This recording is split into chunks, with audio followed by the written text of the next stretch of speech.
The Endangered Wildlife Trust, or EWT, works across southern and East Africa using 3 strategic pillars: saving species, conserving habitats, and benefiting people. The Carnivore Conservation Programme is one of 13 programmes within the EWT. Their purpose is to boldly prevent carnivore extinction in southern Africa, and they achieve that by re-establishing, maintaining and expanding safe space for carnivores, actively reducing threats to carnivore survival and persistence, ensuring positive changes in human attitudes towards carnivores, and supporting legislation to protect them. Last month, I was lucky enough to visit them in South Africa to see for myself some of their work with African wild dogs and to meet regional coordinators Grant Beverley and Cole du Plessis. The EWT has been studying and conserving African wild dogs since the early 90s, but it was in 1997 that they saw the opportunity to expand safe space for wild dogs by working with a growing number of fenced reserves across South Africa. Since they began this wild dog expansion project, which is designed to combat habitat loss, the number of wild dogs has increased from around 300 dogs confined to the Kruger National Park and a small population of free-roaming individuals in the Waterberg to approximately 550 across South Africa.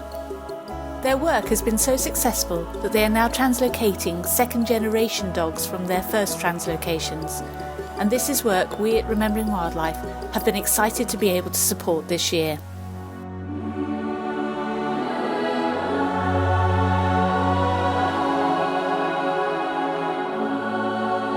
As well as facing habitat loss, wild dogs are threatened by human persecution, and the EWT work closely with livestock farmers through their Livestock Guardian Dog Project, a way of protecting herds which Remembering Wildlife supported last year through donations to the Cheetah Conservation Fund in Namibia. Snares are also a severe threat. Snares laid by poachers to catch antelope don't discriminate and catch both wild dogs and other endangered species. The EWT partners with experienced wild dog veterinarians to find snared dogs, remove the damaging and often lethal device, and treat wounds as best they can. They have removed around 100 snares from wild dogs in recent years, with an excellent survival rate. Collars are also another important tool being used by the EWT, as these allow the team to keep track of wild dog movements, warn local communities when wild dogs are in their area, and to ensure that precious wild dog dens are protected, giving puppies the best chance of survival. Okay, so then in terms of the support that we can give you, we can help you with collars, because obviously that's the start point, and then equipment, veterinary equipment.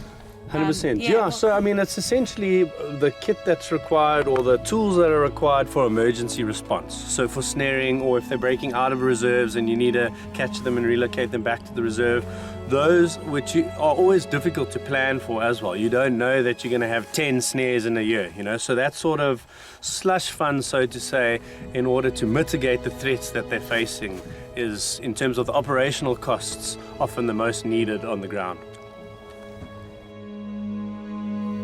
It was the highlight of my visit when a new wild dog den was identified by the EWT, and we had the chance to find it using telemetry, and then to observe from a distance the dogs preparing for the birth of their new pups.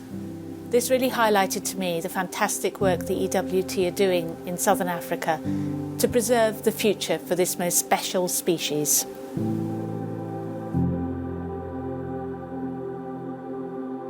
I think the book Remembering African Wild Dogs, it's come at a critical time for wild dog conservation. You know, as I mentioned before, a big part of what we're trying to do and to conserve the species is awareness.